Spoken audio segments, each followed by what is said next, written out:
Dice, y crecía la palabra del Señor, dice. ¿Qué cosa crecía? ¿Qué crecía? Y como efecto, ¿qué ocurría? ¿Y el número de qué? ¿Qué se multiplicaba? ¿Cuándo se multiplicaban los discípulos?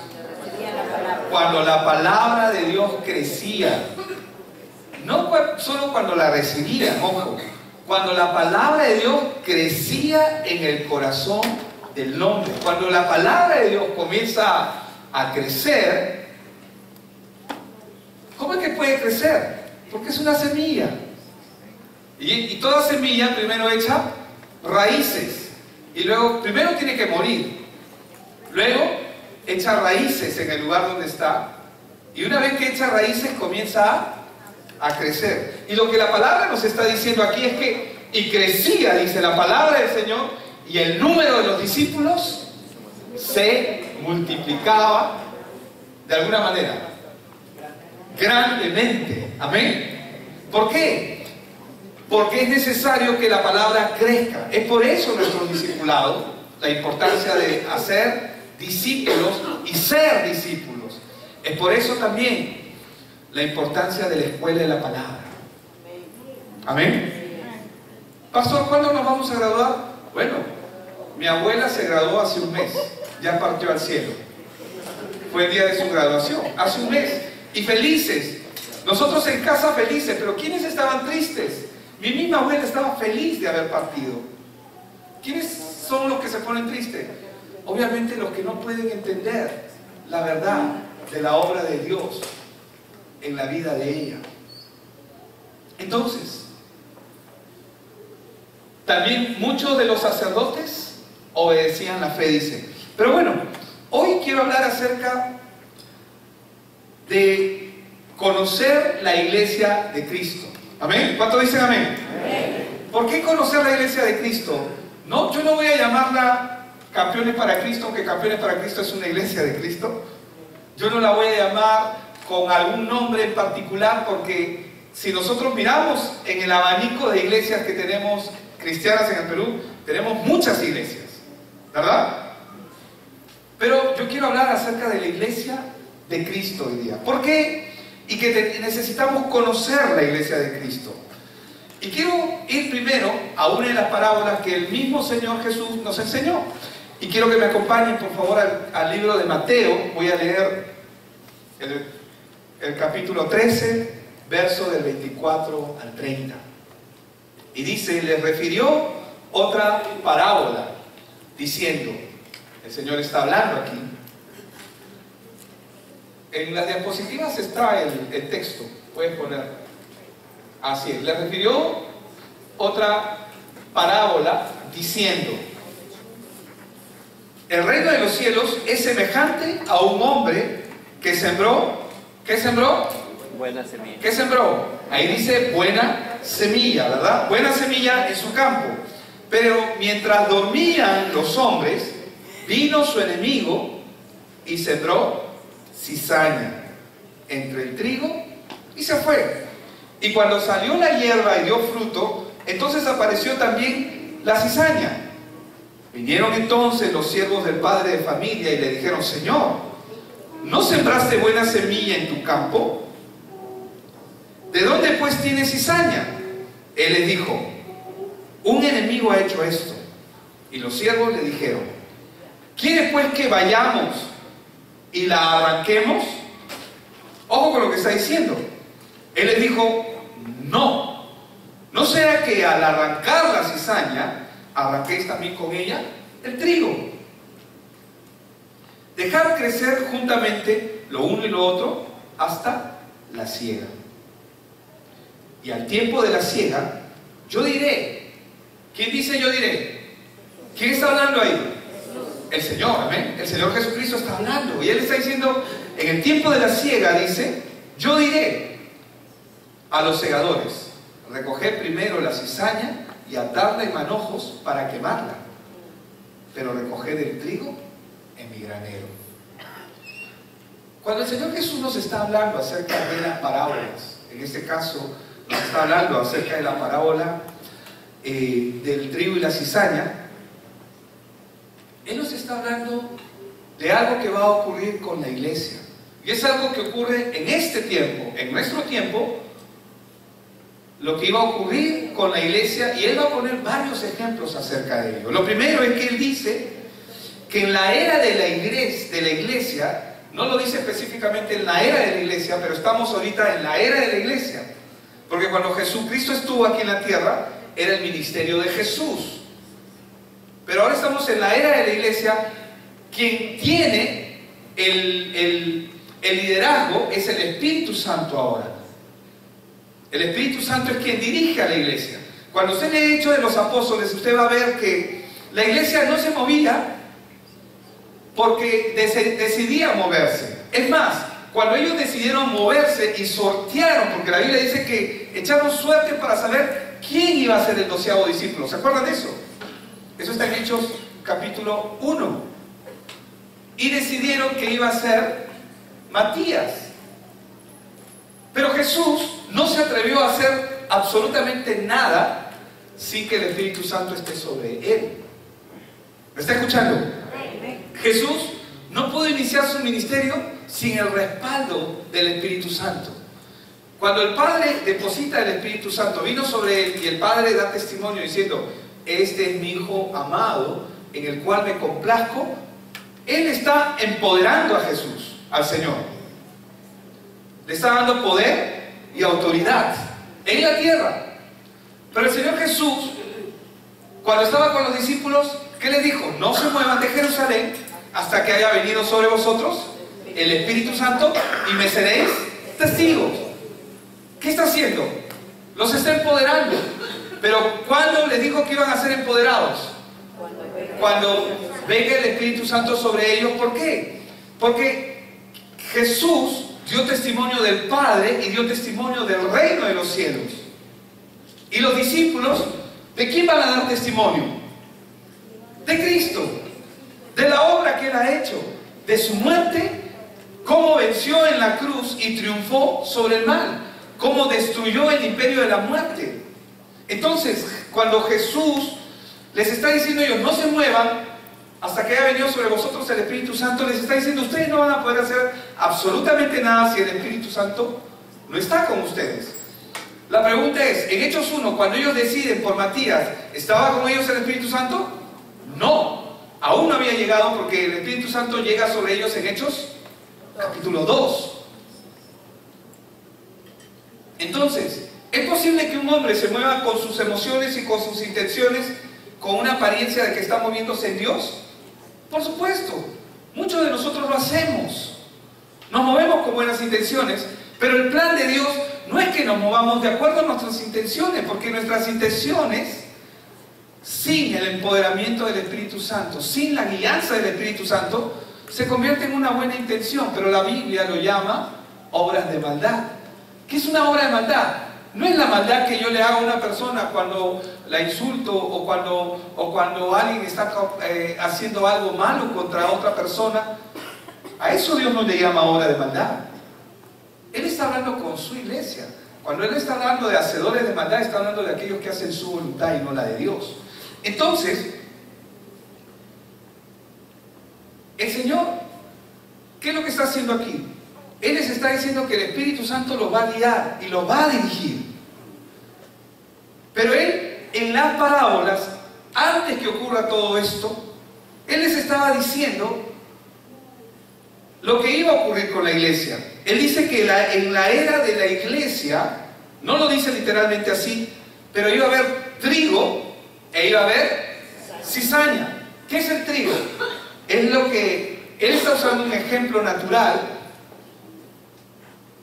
Es lo que vale, ¿verdad? Es lo que se va a comer, es lo que se va a cosechar y se va a depositar en el granero.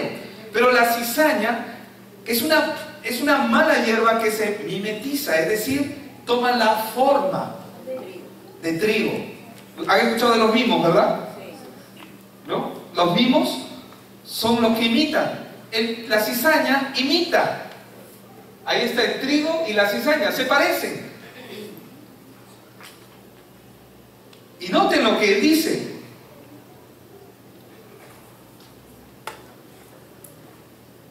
cuando él está haciendo referencia a la cizaña y el trigo, va a haber una diferencia allí entre gente creyente, verdaderos creyentes, y falsos creyentes. Uy, pastor, eso está fuerte. Sí, ciertamente el mensaje de hoy es para poder ayudarnos a mirar mejor y a poder hacer el llamado que Dios ha puesto sobre nosotros con mucho honor. Amén. Con mucha humildad, con mucho respeto, con mucho amor. Entonces, lo que Él les está diciendo es que a la vista humana, trigo y la cizaña, que estaba ahí, a la vista humana, a la vista del hombre, mírenle a su costado, mírelo, con roche o sin roche, como quieran, pero mírelo. ¿Ok? A la vista humana, a la vista del hombre, lo que Él está diciendo es que va a ser difícil diferenciar. Al criterio del ojo del hombre va a ser difícil diferenciar entre el trigo y la cizaña, es decir, va a ser difícil diferenciar entre un creyente verdadero y uno que no lo es. Jesús habló de que Él estaba buscando adoradores en espíritu y en verdad, porque también los hay en la carne y en mentira. Si existe el verdadero, existe también el falso. Existen los billetes de $100 falsos porque existen los verdaderos. No existe un billete de $175 falso porque tampoco existe el verdadero. Solamente se imita lo verdadero. Por eso es que en el verso 28 de Mateo 13, los siervos le dijeron: ¿quieres pues que vayamos y las arranquemos? ¿Quiénes son los siervos? Ciertamente ahí están hablando de los ángeles, pero también son de los enviados, es decir, y él le está diciendo en Mateo 13, 28, y los siervos le dijeron: ¿quieres pues que vayamos y las arranquemos? Él les dijo: no sea que al arrancar la cizaña arranquéis también con ella el trigo. El Señor dijo que nosotros, que el ser humano, por más que quiera, no es capaz de escoger. Solo Dios puede ver quién es verdadero y quién no lo es. ¿Cuántos dicen amén? Amén. Porque Él es el juez que al final va a dictar sentencia de lo que va a ocurrir. Él va a dirigir, Él va a hablar. Pero la Biblia también dice que los suyos, Él conoce a los suyos y los suyos también le conocen. Ahora, el Señor Jesús comienza a plantear las diferentes formas y dimensiones que la iglesia iba a tomar, lo que iba a ocurrir en la iglesia y que ocurre hoy en nuestro tiempo. Esto es algo que ocurre. En Mateo, si continuamos, capítulo 13, versos 31 y 32, Él nos habla de otra parábola más. Y quiero remitirme allí. Dice: otra parábola les refirió, diciendo: el reino de los cielos es semejante, dice, ¿a qué? Al grano de mostaza. Es Mateo 13, versos 31 y 32. El cual dice: a la verdad es la más pequeña de todas las semillas, pero cuando ha crecido, dice que es la mayor de las hortalizas y se hace árbol, de tal manera que vienen las aves del cielo y hacen nido en sus ramas. La ilustración que el Señor ahora está usando aquí para hablar de su iglesia, dígale al de su lado: el Señor está hablando de la iglesia, está hablando de nosotros. Amén. Porque ¿qué es la iglesia? Donde dos o más se reúnen en su nombre. Entonces, Él está usando la ilustración de la semilla de mostaza y provee y nos da la idea de que la iglesia va a estallar en gran número. Pero este número va a estallar en gente verdadera y también gente falsa. ¿Cómo es que lo podemos ver? Las aves de los cielos son citadas aquí, pero también son citadas cuando la semilla es sembrada. ¿Y qué dice? Viene el malo y arrebata lo que fue sembrado en su corazón. No sé si usted estaba el otro día, fui con mi esposa y con los triguis los trillizos, que son nuestros nietos, y compramos esas, no sé si se llama alpiste, pero es esa comida para paloma, ¿no? Y queríamos alimentar patos. Ya te imaginas el pato cómo sufría, porque era muy chiquito para el pato. Pero el tema es que estábamos en un lugar donde había patos y lo lanzamos, pero todas las palomas venían. No les importa si tú estás ahí, no te tienen miedo, ya son citadinas. Están acostumbradas al movimiento y vienen corriendo, planean y ¡pum! Y comienzan a comerse la semilla que cae. Es interesante, porque la Biblia nos habla y nos enseña y nos da la idea de que las aves de los cielos, porque acá también se usan las aves de los cielos, pero dice que cuando una palabra es sembrada en el corazón de alguien, viene el malo y arrebata lo que fue sembrado en su corazón. ¿Por qué Satanás no está interesado en robarnos nuestra billetera, en quitarnos nuestra posición, nuestra identidad? No. Él lo único que va a buscar es eliminar la palabra de nuestras vidas. Y si no logra eliminar la palabra, va a tratar de que ésta esté mezclada. Es decir, que tengamos un evangelio corrupto, mezclado. Entonces, las aves buscan comerse la semilla, así como Satanás busca arrebatar la palabra del corazón del hombre. Pero ¿qué es lo que está ocurriendo acá? En ese caso, cuando la semilla se hace mayor, es decir, el Señor usa de ejemplo una semilla de mostaza que es sembrada y dice se hace la mayor de las hortalizas y se hace árbol, ¿verdad? Vienen las aves del cielo y ¿qué dice que hacen? Nidos. Oh, hacen nidos en sus ramas, es decir, se establecen en sus ramas. Ustedes saben que las aves son conocidas como los roedores del aire, ¿verdad? ¿Sabían eso o no? Las aves del cielo, las palomas. Así como los mariscos, los moluscos, son los roedores del mar que se comen la carroña, se comen Las aves son consideradas así también. No quiero entrar mucho a ese punto, pero dice que establecen sus ramas. ¿En dónde establecen sus ramas? Jesús dijo, yo soy la vid, ¿y vosotros? Los pámpanos, ¿verdad? Dice que la semilla está sembrada y crece, y nosotros ¿qué vendríamos a hacer? La iglesia ¿qué vendría a hacer? La ramificación de Cristo, ¿o no es así?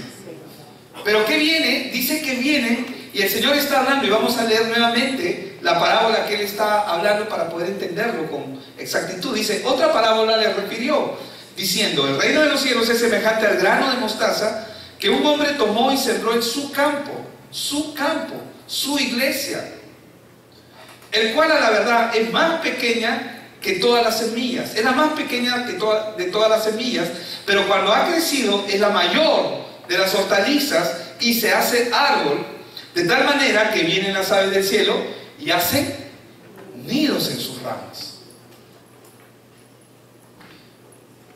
Entonces, el hacer nido es habitar ahí, ¿verdad? Convivir ahí. El Señor nos está hablando de la iglesia y de lo que iba a ocurrir con ella, de lo que iba a pasar. Es algo que nosotros ya lo vemos, ya ocurre. La era de la iglesia, el tiempo de la iglesia, que es el que estamos viviendo, lo cual es ahora, hoy nosotros tenemos todo tipo de iglesia. Por eso es que nosotros no queremos, lo que queremos es hablar de la iglesia de Cristo, porque nosotros nos consideramos la iglesia de Cristo. ¿Qué es la iglesia de Cristo? Es la iglesia que tiene el evangelio, que el evangelio es lo que ha transformado sus vidas. Pero sabemos que si viene el malo y arrebata lo que hay en el corazón, o viene y anida en las ramas del árbol, Satanás no está trabajando en el mundo por si acaso. Algunos piensan, no, Satanás es un perverso, y algunos quieren miran a los gobiernos, miran a los presidentes. Sí, él dirige el mundo, espiritualmente hablando. El mundo es anti-Dios, es anticristo. porque no se sustentan en la palabra. El humanismo es la respuesta del sistema al problema del hombre, pero el evangelio es la respuesta de Dios al problema del hombre. Entonces, cuando el hombre no busca a Dios, ¿en qué se va a sostener? En su humanismo, en su sabiduría humana, diabólica lo llama la palabra, y suena duro, pero es anticristo. No sé si me dejo entender, porque va en contra de Cristo. Entonces,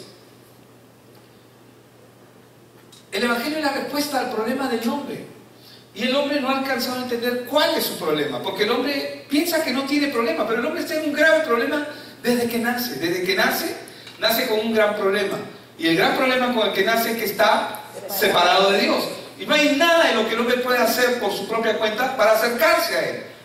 Y cuando el hombre intenta acercarse, el sistema ha creado diferentes religiones en el mundo que hacen que la gente mire al sistema religioso como si fuera de Dios.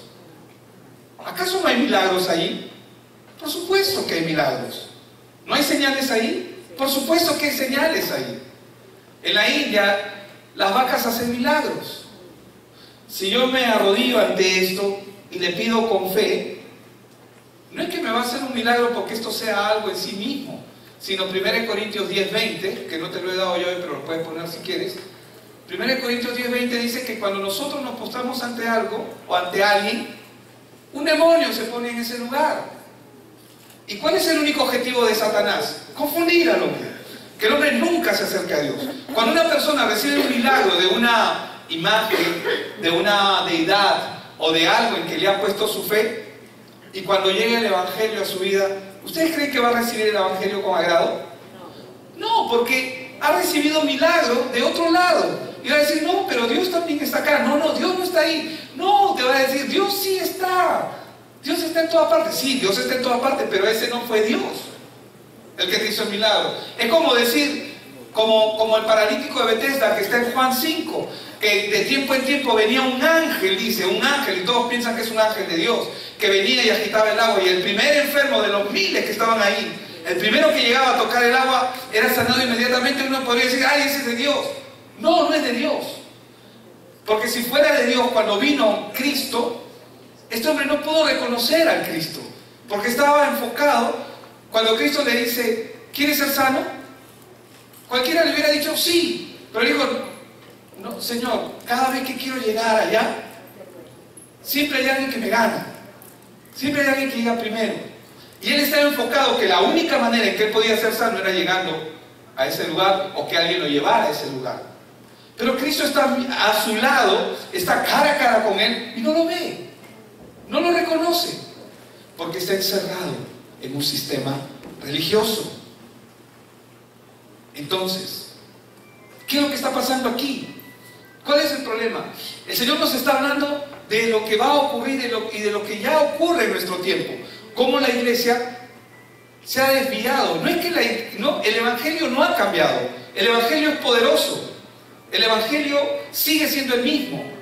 Pero el problema es que el enemigo ha conseguido mezclar el evangelio, hacer que la gente se vaya por las señales, se vaya por los prodigios, los milagros, o se vaya por el humanismo, hacer buenas obras, o se vaya por el legalismo. No, que si tú no haces esto, no eres un hijo de Dios, porque los hijos de Dios no hacen esto y aquello, y se establecen en reglas y normas que no tienen nada que ver con el evangelio.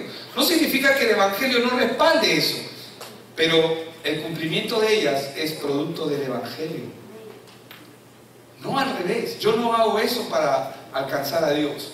Cuando Dios ya me alcanzó, mi naturaleza genera que yo haga y cumpla la ley.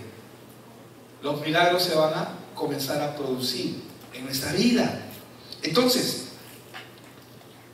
bajo el nombre de iglesia, hoy tenemos todo tipo de iglesias que hablan de Cristo, pero con un evangelio un tanto distorsionado. Por eso es que uno tiene que aprender a escuchar y a discernir. La palabra discernir significa separar. Entonces Cristo en Apocalipsis le ordenó a Juan que escribiera a una iglesia en particular, y le dijo, escribe a la iglesia de Sardis. ¿Y qué le dice en Apocalipsis 3:1? Escribe el ángel a la iglesia de Sardis, el que tiene los 7 espíritus de Dios y las 7 estrellas, dice esto. ¿Qué es lo que dice? Yo conozco tus obras, que tienes nombre de que vives. Le dice, le está hablando a la iglesia, ojo, a los 2 o 3 o más que se reúnen en su nombre. Que tienes nombre de que vives, pero ¿qué le dice? Le muestra su realidad. ¿Qué le dice? ¿Y estás? ¿Qué significa estás muerto? Separado de Dios, sin Dios. Porque la palabra muerte significa estar separado de Dios. Yo conozco, dice él, y el Señor le está hablando.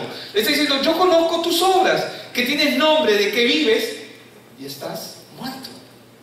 ¿Por qué le dice eso? Porque están muertos. Porque no son una iglesia verdadera.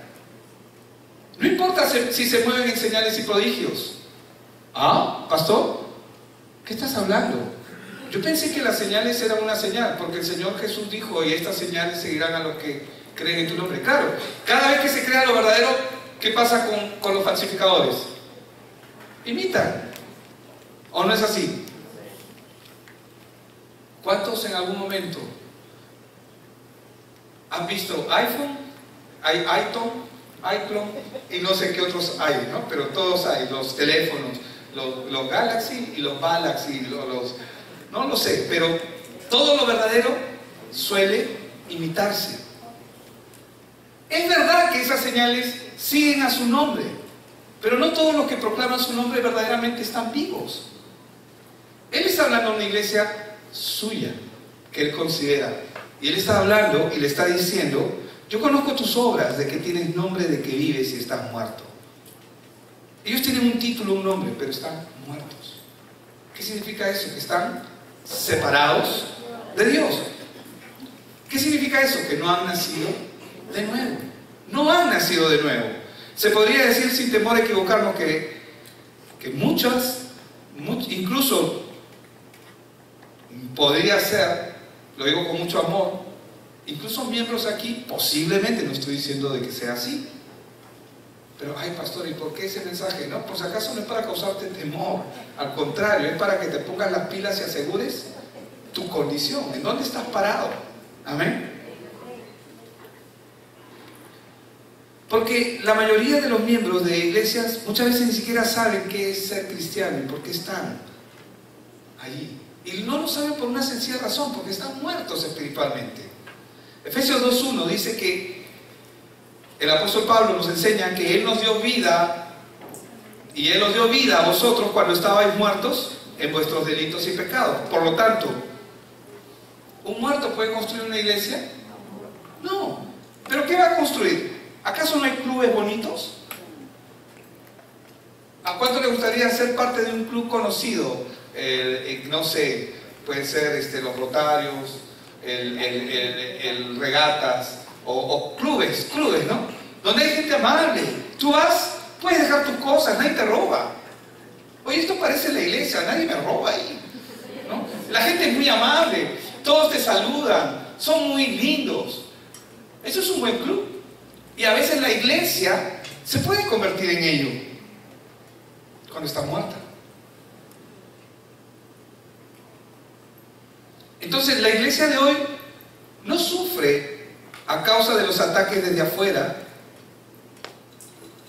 porque el problema de la iglesia de hoy es muchas veces que muchas de ellas están pretendiendo caminar con Dios y en Dios sin haber nacido de nuevo. ¿Saben? Cuando una persona no nació, cuando todavía está en el proceso y todavía no tiene claro el evangelio en su corazón, lee la palabra y a los 2 minutos... No, pero eso no pasa con usted. Hay gente que viene a la iglesia y se duerme. ¿Por qué? Viene Morfeo, ¿no? Ese demonio feo, y le rasca la cabecita, ¿no? Duérmete, mi niño, no. Ha dormido toda la noche. Pero viene acá y continúa con el sueño. Entonces, si no ha nacido de nuevo, es imposible que camine de acuerdo al plan de Dios.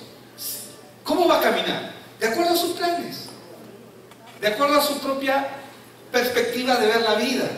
Y ojo que se va a portar bien, va a hacer lo correcto, pero ¿saben en qué termina? En algo insostenible.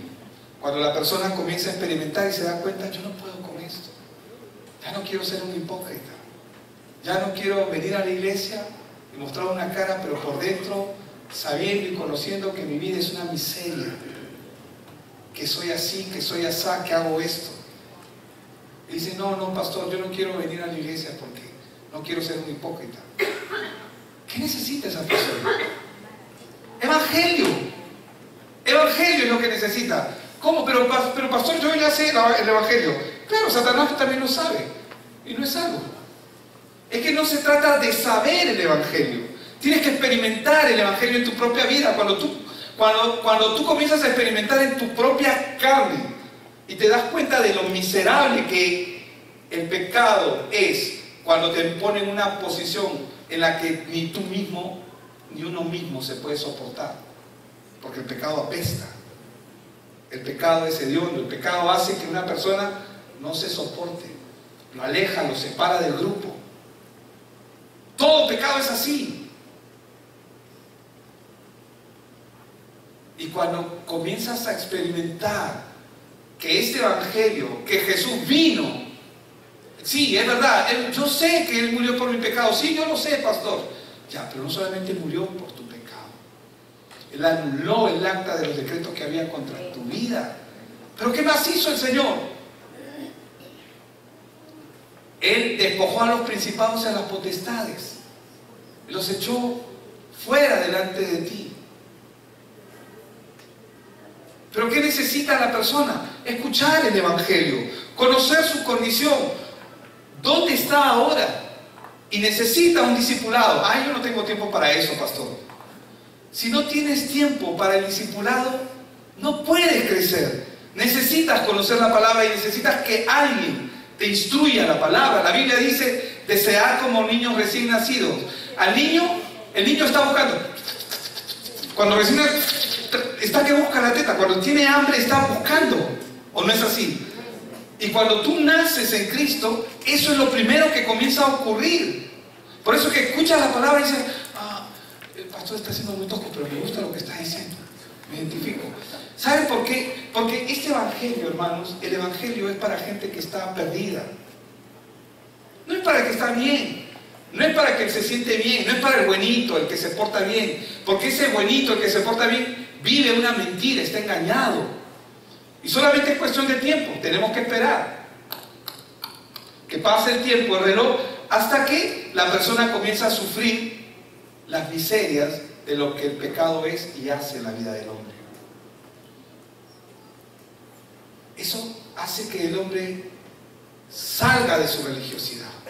Cuando Jesús vino ya había religiosos, ya había gente buena, ya había gente extraordinaria, gente incomparable, yo creo que mejores de lo que muchos de nosotros podríamos creer o pensar, pero no eran salvos. Y Jesús les dijo, vosotros sois, en Juan 8:44, ¿verdad? Le dijo, vosotros sois de vuestro padre el diablo. Uno escucha esa palabra y dice, ay no, es que se pasó, Jesús me ha dicho que soy hijo del diablo. No, a este hay que matarlo, mañana lo matamos, porque ¿cómo nos va a decir eso si nosotros somos los buenos aquí? Más bien, nosotros estamos criticándolo porque este se junta con pecadores. ¿Qué hace con prostitutas y pecadores? Porque él vino por pecadores. El problema del fariseo es que él piensa que él no es pecador porque él cree que es bueno. Pero Jesús dijo, ninguno hay bueno. Gran mentira que el sistema nos ha puesto y nos ha implantado, pensar que hay gente buena. Nadie es bueno, nadie puede ser bueno. Yo no digo que obren mal o que no obren bien. Su condición de maldad no viene por lo que hacen, sino viene de cómo nacen. Cada persona que nace en este mundo nace apartado de Dios. Y si está apartado de Dios, ¿qué oportunidad tiene? Ninguna. Ninguna. Por eso es que la Biblia dice, hay caminos que a los ojos de los hombres parecen, lucen, se ven, apariencia de piedad, parecen buenos, pero su final es camino de muerte. ¿Por qué lo dice? Ay, es que tengo que portarme bien. No, lo dice porque el hombre nace separado de Dios. Esa es la consecuencia de Génesis 3. el pecado, un problema que Cristo vino a resolver y vino a solucionar. Entonces, la iglesia tiene que proclamar el Evangelio. Pero para que proclame el Evangelio primero tiene que ser real en tu vida. Ay, pastor, voy a orar para que el Evangelio sea real en tu vida. Gloria a Dios, hermano. Yo digo, gloria a Dios. Ay, pastor, pero desde que estoy orando puros problemas tengo. ¡Qué bueno! ¡Qué bueno! Pero ¿por qué? Si ahora que estoy viniendo a la iglesia, es que ¿sabes qué? Dios, estás acostumbrado a depender de ti.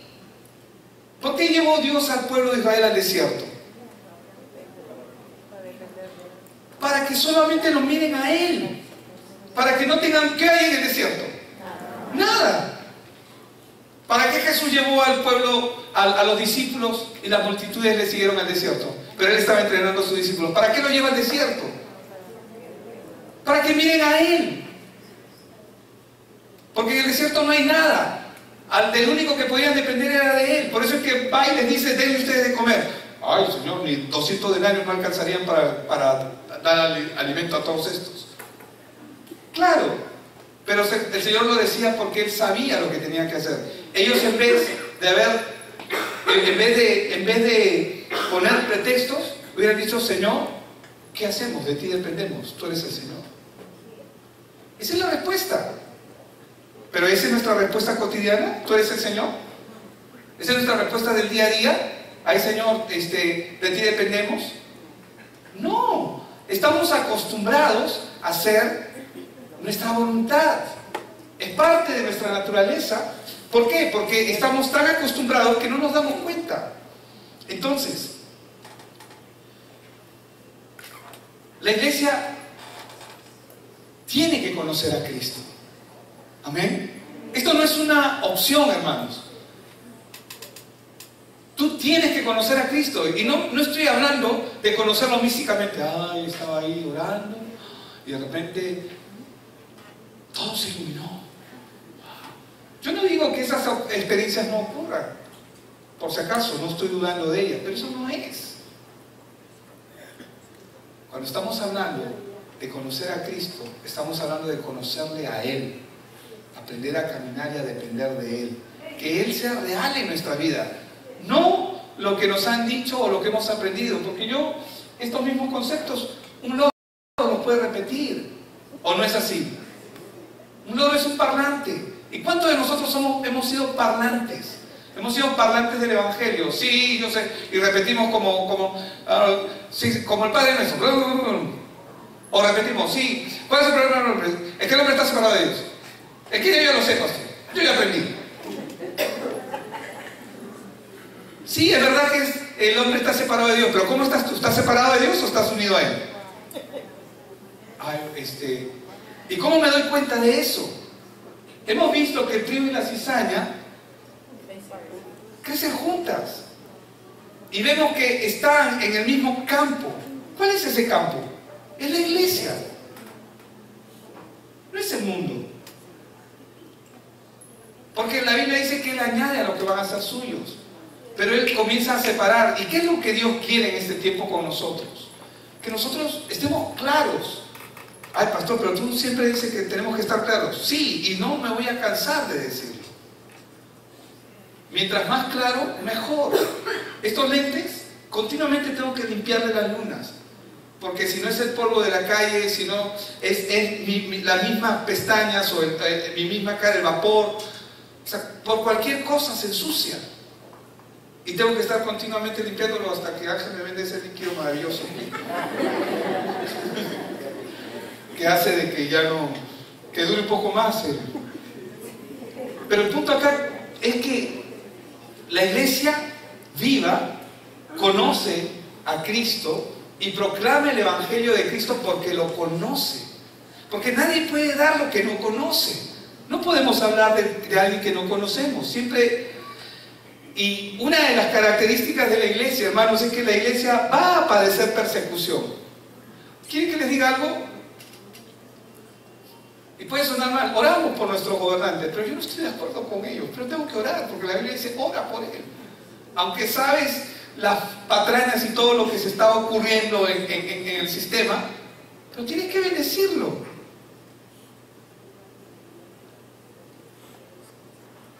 Y vemos cómo el mundo está tratando de moldear nuestro mundo, está cambiando. Y ya venimos haciendo, nosotros no es que hayamos sido, que hemos aprendido a hacer el bien, por decirlo de una manera, sino que nosotros nacemos siendo malos. Yo les decía, tengo trillizos, son nuestros nietos. Sí, yo sé que parezco de 30, 40 máximo, ¿no? Pero ellos, hermanos, se portan mal. Oye, Mateo, no hagas eso. Mateo, lindo el Mateo, precioso, sus cachetes. Y todo es, ¿no? Pero Mateo es tremendo. Y paz y fe, ni hablar. Pero ¿qué es lo que ocurre ahí? Naturaleza corrupta con la que nacemos, que está inclinada naturalmente hacia el pecado, hacia lo malo. Jesús dijo algo para las iglesias que es interesante.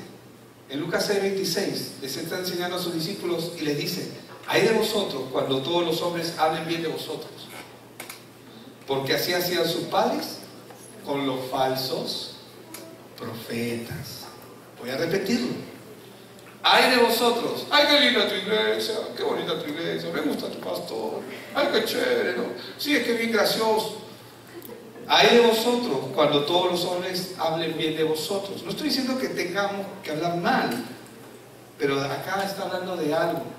Cuando la iglesia está muerta, o simplemente está agradando a la carne, está agradando al hombre, no hay persecución para la iglesia.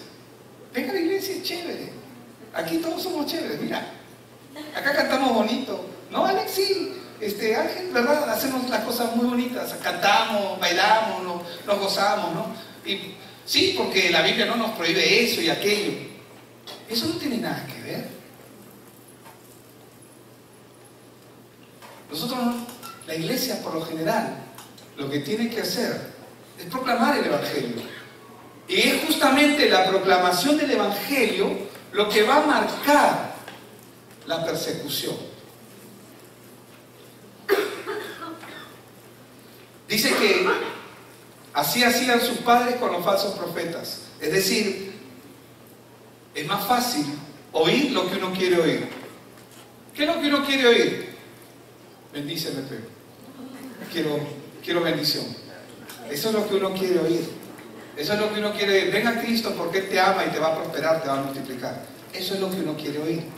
Ven a Cristo porque Él tiene todo para ti, ya está todo resuelto para ti. Eso es verdad, no es mentira. Pero yo no puedo venir a Cristo si no he nacido de nuevo. O sea, claro, voy a corregirme. Yo no puedo venir a gozar de los privilegios del pan de los hijos si no he nacido de nuevo.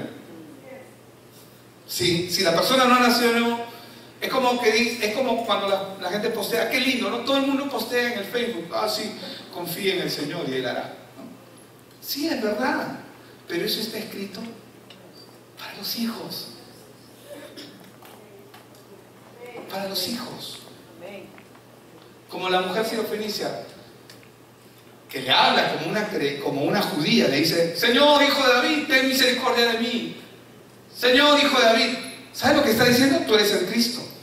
Tú eres la promesa de Génesis 3:15. Tú eres el Dios viviente que ha venido a rescatarnos. Porque eso ella entendía perfectamente, pero era hija.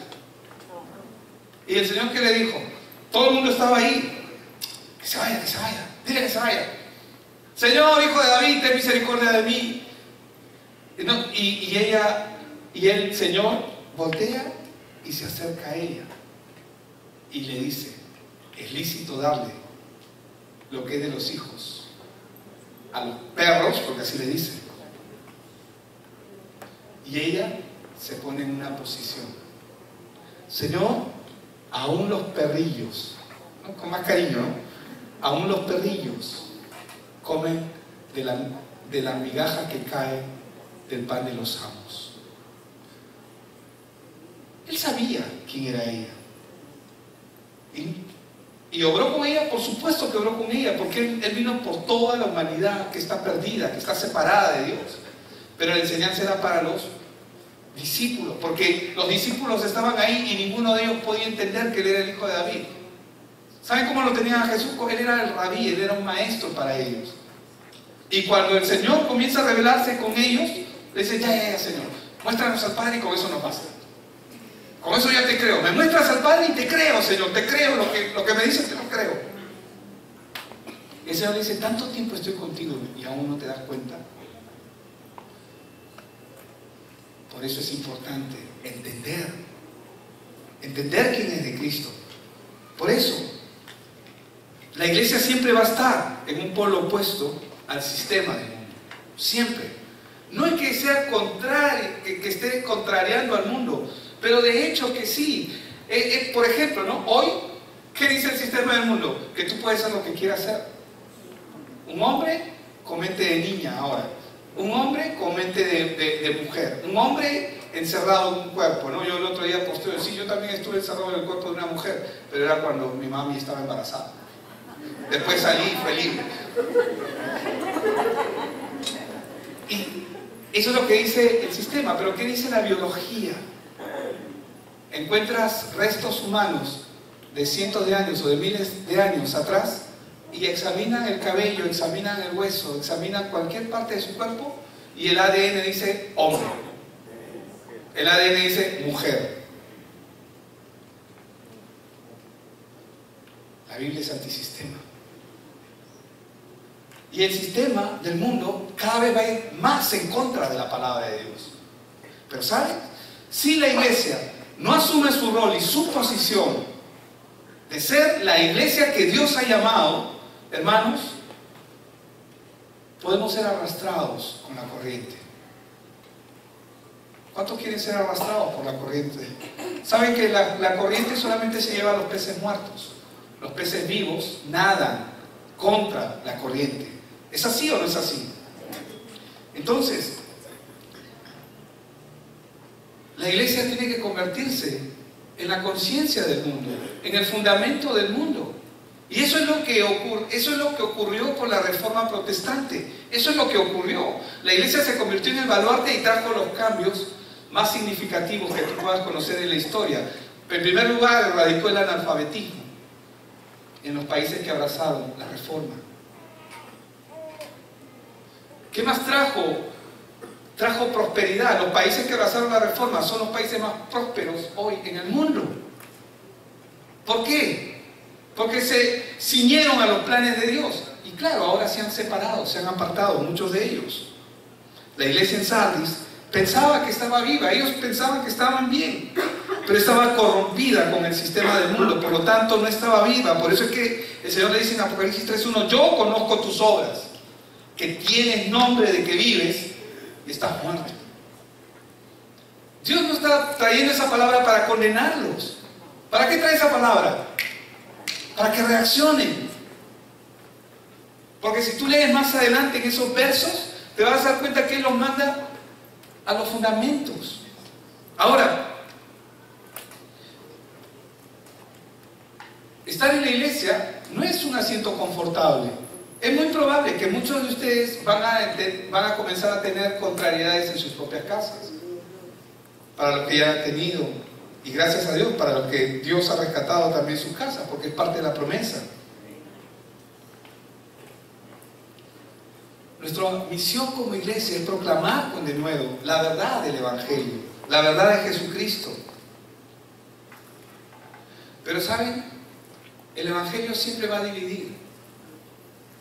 En Mateo 10, versos 34 al 36, vemos un ejemplo cuando el Señor está hablando. No penséis, dice el Señor, no penséis que he venido para traer paz a la tierra. No he venido para traer paz, sino espada. Está hablando de contienda. Porque he venido para poner en disensión al hombre con su padre, a la hija con su madre y a la nuera con su suegra. Nosotros tenemos una hermana acá que cuando comenzó a venir a la iglesia, cuando su mamá se enteró, prefería que se vaya a tonear, a que se vaya a perder una noche antes, a que venga a la iglesia. ¿Cómo que tú vas a ir? No. Entonces comenzó a ponerle trabas. ¿Quieres venir a la iglesia? Bueno, me limpias toda la casa y me dejas cocinado. Y porque Cristo estaba en su vida, en su corazón, se levantaba a las 5 de la mañana, como muchos acá, amén, y se ponía a limpiar su casa, a dejar cocinado, a dejar listo solo para venir a escuchar la palabra. ¿Por qué? Eso solamente lo puede ser el Espíritu de Dios en el corazón del hombre. La Biblia dice que Él pone el querer como el hacer por su buena voluntad. Y que, verso 35, porque he venido a poner en disensión al hombre con su padre, a la hija con su madre y a la nuera con su suegra, y los enemigos del hombre serán los de su casa. Y eso es lo que primeramente ocurre. La iglesia como iglesia, hermanos, tenemos que aprender a conocerla. Tenemos que aprender a discernir. Nadie que está fuera de Cristo puede agradarle a Cristo, a Dios. ¿Por qué? Ya hemos visto ejemplos. Yo no puedo presentarme a Dios con mi propia forma. La demanda de nosotros como iglesia y nuestra labor como pueblo es advertir a los que aún no tienen claro el Evangelio en sus vidas a que estén en un discipulado, a que escuchen el Evangelio. Advertirles con amor, pero advertirles aún así. Por eso es que en Mateo 7, 21 al 23, que es un versículo que muchos conocen, y con ese verso voy a ir acabando, dice: no todo el que me dice Señor, Señor, entrará en el reino de los cielos. ¿Cuánta gente llama al Señor, Señor? Muchos. ¿O no es así? Cristianos, no cristianos, de diferentes iglesias, sino el que hace la voluntad de mi Padre que está en los cielos. No está hablando de la voluntad de que tengo que ser bueno, tengo que portarme bien. La voluntad del Padre está en Juan 6:39 y 6:40.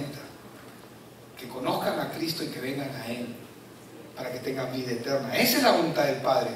Porque muchos piensan: ay, la voluntad de Dios es que me porte bien, que sea bueno. No, esa es la voluntad de tu esposa, de tus hijos, de tus vecinos, que seas un mejor hombre, una mejor mujer. Pero la voluntad de Dios es que vengas a Cristo y como consecuencia todo lo demás se va a dar. Que seas un buen hombre, una buena mujer, es solamente consecuencia de conocer a Cristo.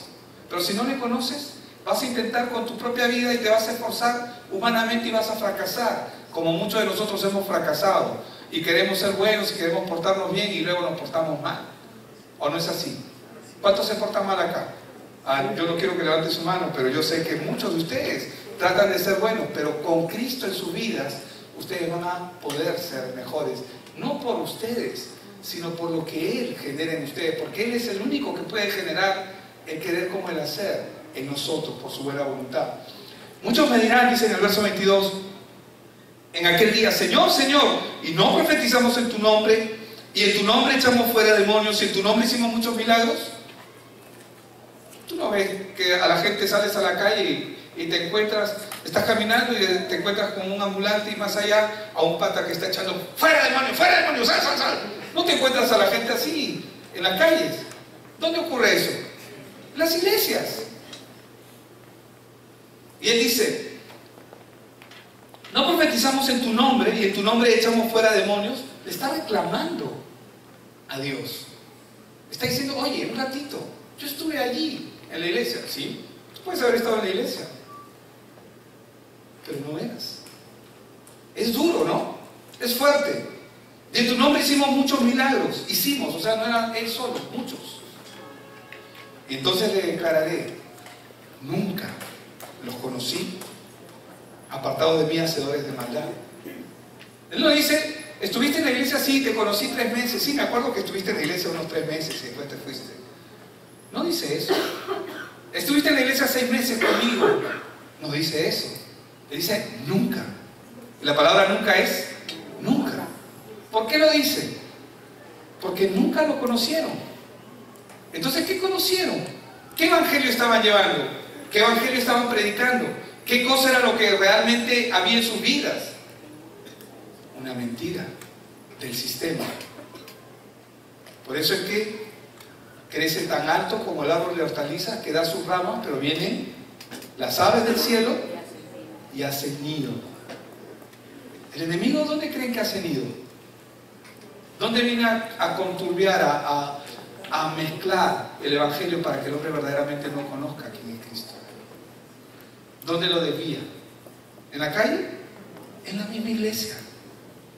Cuando lo desvía de la verdad. Amén. Entonces